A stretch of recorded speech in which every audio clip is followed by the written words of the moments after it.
Okay, so just a little recap. I posted a video yesterday from my car. I have been doing this experiment. I have type 2 diabetes and I got diagnosed in 2020. It's now 2025. I haven't weighed myself recently, but I've lost at least 60 pounds and that's amazing. But as far as me getting like a really steady blood glucose level that I'm happy with, I really haven't seen those results. Nothing consistent, at least. I've tried everything. At first, I just listened to what the doctor told me to eat. This was in 2020. I don't see that doctor anymore. But I'm very independent as far as I do research, and I'm not one to just trust a doctor. That's just how I am over the years. I really don't put any professionals like word above my own lived experience and what I feel in my body. And I trust myself, and I really believe that I can, I'm going to say cure my diabetes, but what I mean is, with the right choices and find that right, combination of things, that I could have healthy blood glucose levels again without medication.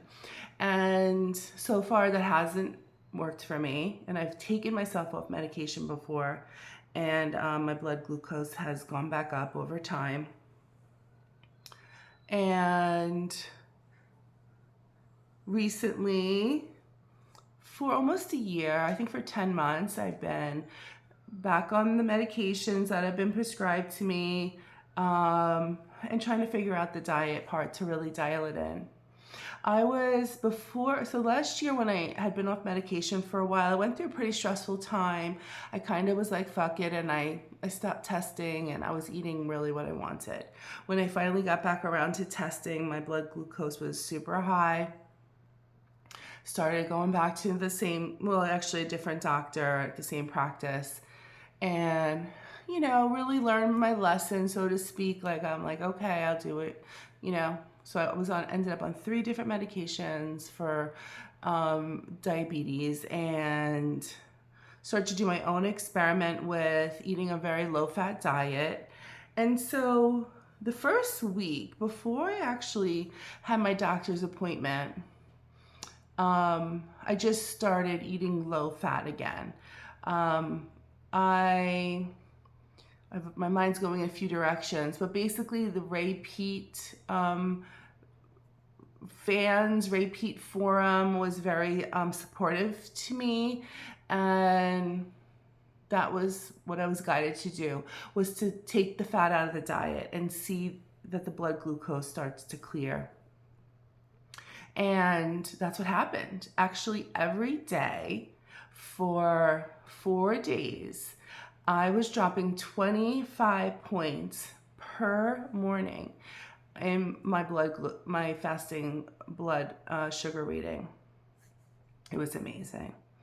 And then I had my doctor's appointment, and that plateaued. I stopped seeing those results when I started taking, because she gave me a bottle of Metformin while I was at the office. They do their own, little pharmacy there. And I thought that was really interesting.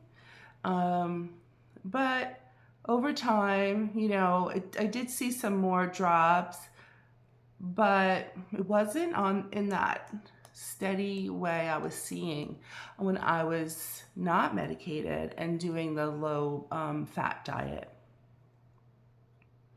Now, I've tried a bunch of different things. Over the past year, I was super low fat for a while, then it started to feel unsustainable. Then I slowly added fat back in, and then didn't test for a while, and then tested again, and my blood sugar was creeping back up with the fat in my diet. So here I am. I've decided to take a pause. I saw a really interesting Jay Feldman wellness video where they talked about metformin and the mechanisms, and I just decided to take a 2-week pause. I am on other medications, but Metformin specifically, what they said really resonated with me, and I decided to take a break. And so, yeah, let's see, long story short, my blood glucose is come down lower than it has for the past really 6 years that I've tried all the different things I've tried.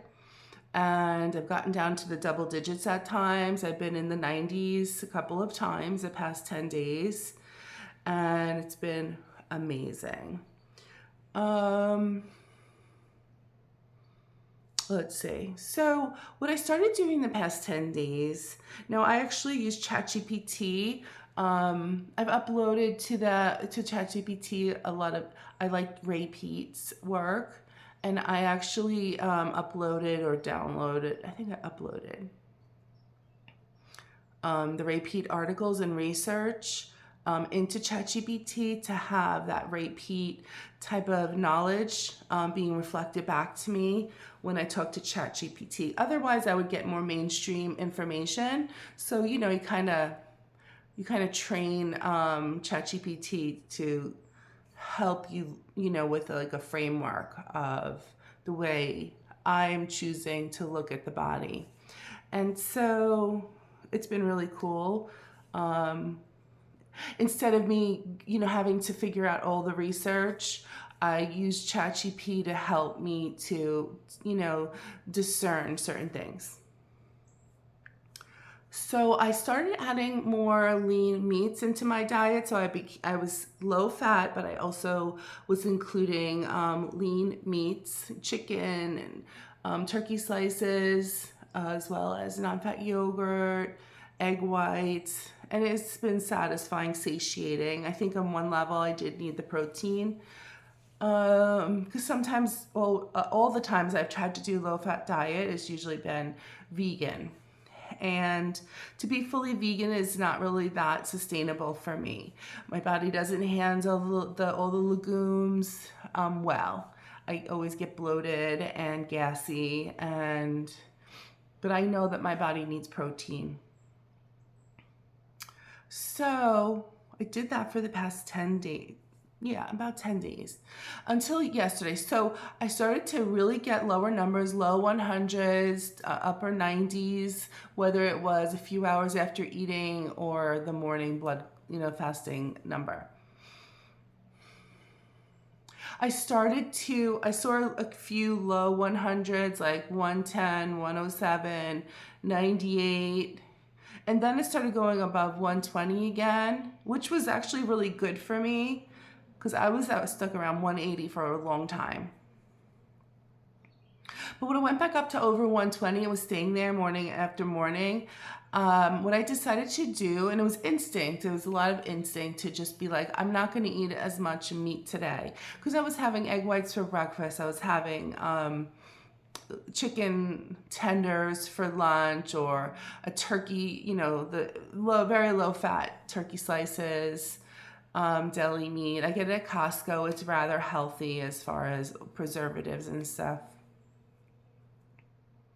So yesterday I had like a full-on carb day, as Dr. McDougall, High-Carb Hannah, those kind of people promote.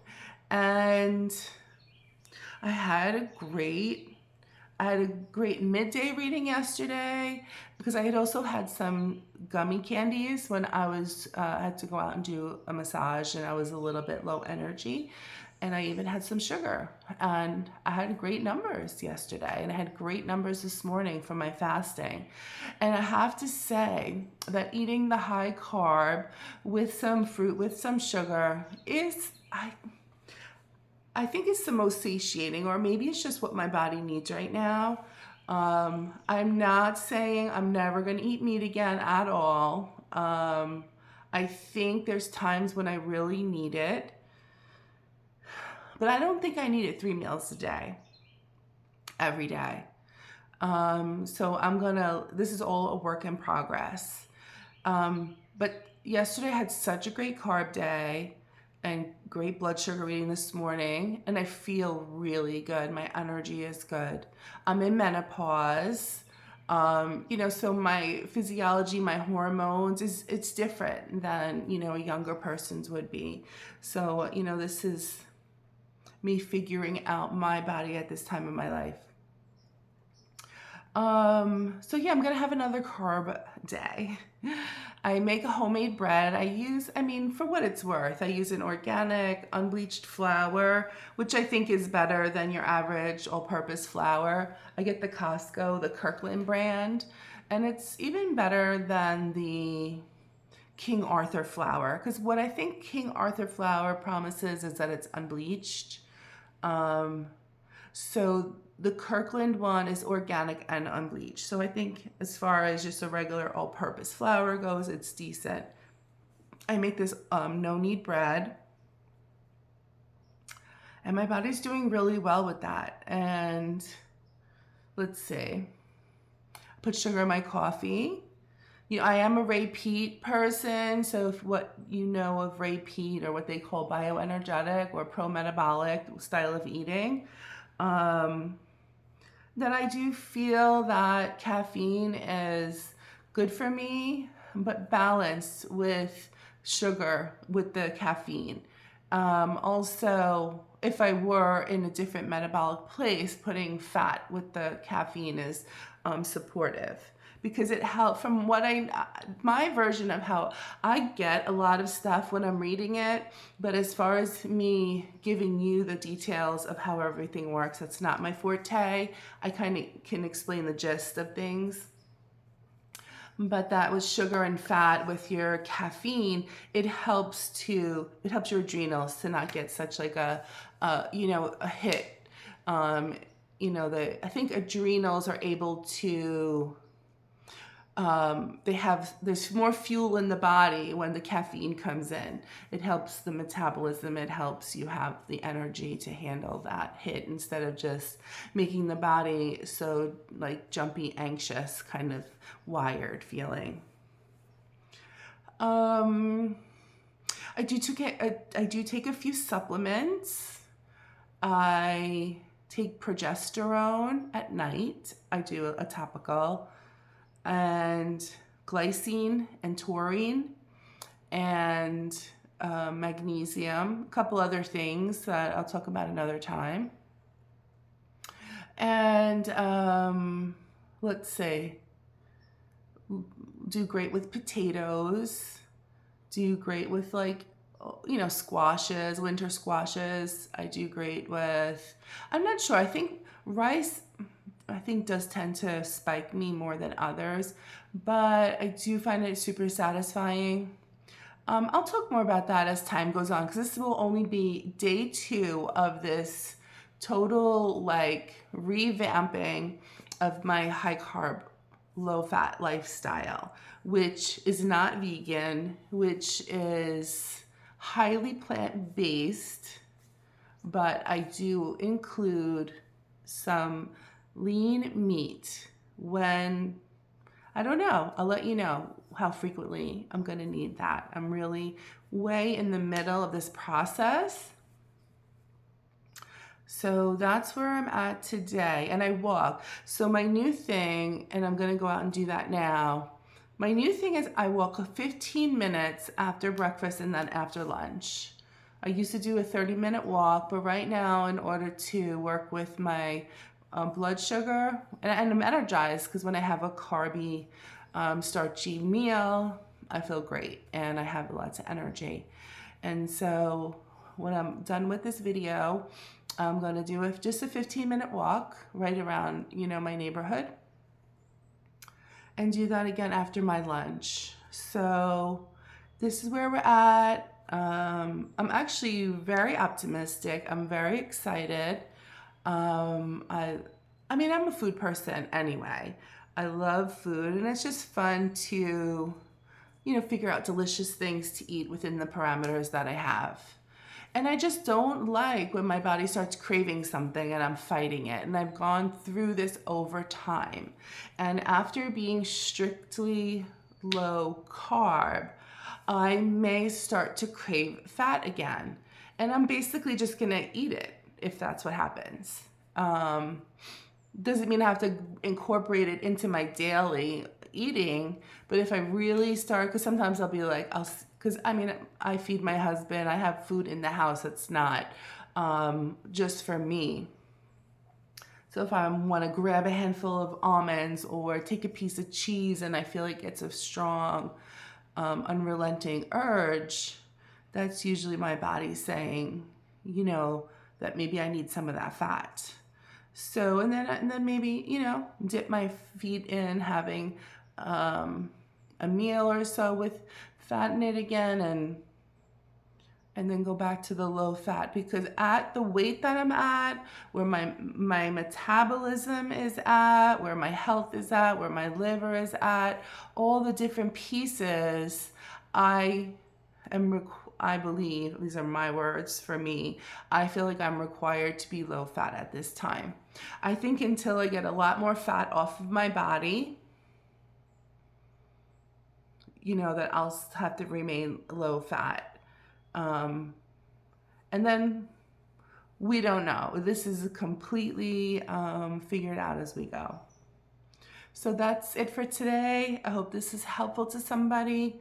And I am working on my blog, Low Fat Lotus. I just have a few recipes up there currently, but that will also be a work in progress. And thanks for being here.